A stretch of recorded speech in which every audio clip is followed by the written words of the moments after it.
Hello, everyone. It is Suzanne Hart here, and this week's habit is leadership. Now, you might be thinking, is leadership truly a habit? And I will say to you, yes, it is. Imagine embracing the habit of leading yourself brilliantly every single day, to make decisions and take 100% responsibility for where your life goes. I truly believe that the first person and the only person you and I ever lead is the person we see in the mirror. Ourselves, yes, ourselves. And it is through leading ourselves brilliantly that we create this thing called influence. So what is leadership? Leadership is the doing. It is to go first and be the example. Leadership is born of your ability to inspire people to take action and inspire people to follow you. Through the process of being inspiration, you create this thing called influence, and people are influenced by who you're being, and they choose to walk with you.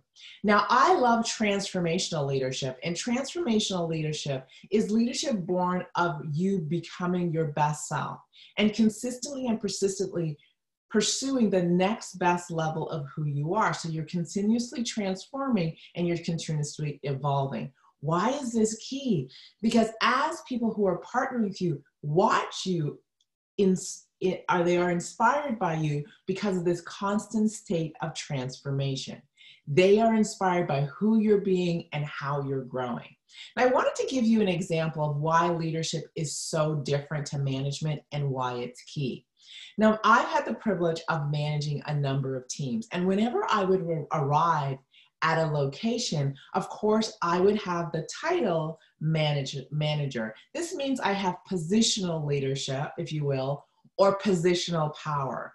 And the title, they say, gives me the authority to lead, I would say manage a group of people. But I didn't want to be a manager. I wanted to sit in this place of leadership. I wanted to sit in this place of transformational leadership, but I also wanted to be a source of inspiration so I could influence. So how did I actually do this? When I would arrive at a location, I would actually take on the role of the observer. I wanted to really understand how a place worked. And I would also take on the role of student. I would allow the people who had been there for a while to show me how things were done. I would ask lots of questions, but this was the key thing. I would take on the doing of all the different roles and responsibilities of the people who were part of the team I was leading. What that created was, one was they were surprised that I would be willing to walk side by side, but they also saw me attempting to grasp and understand each role and responsibility, to walk in their shoes and get an experience of their day-to-day. Once I was able to do that, it built one thing. It built some credibility. When I began to speak and ask questions, they knew that I had walked in their shoes. I had done what they did.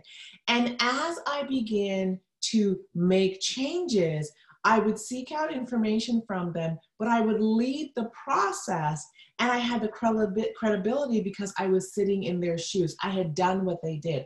I'd also share my experiences of when I was in their position and what I had learned. And what I was actually doing was actually creating my credibility, my authority. I was earning the right to lead them and being the example. This one action allowed me to step into leadership, and it allowed me to shift and transform the environment. It created that when I spoke from the place of having had the experience and being willing to do what they were doing.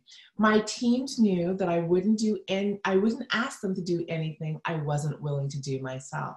And that in and of itself built credibility. You see, I believe that true leaders do the job. They do the job first. They have the experience, and then they ask people to walk with them.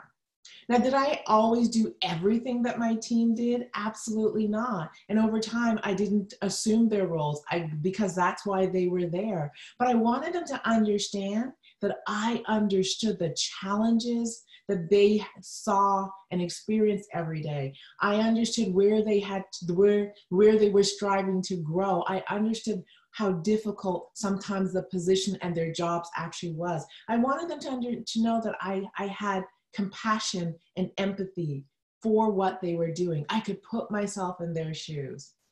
So this week's habit is leadership. As I close, I'm going to ask you to begin to examine, are you leading or are you managing? In other words, are you telling people what to do or are you being the example of what is possible, walking first and asking people to lock arms with you and follow you? Take care, blessings, and I will talk to you next week.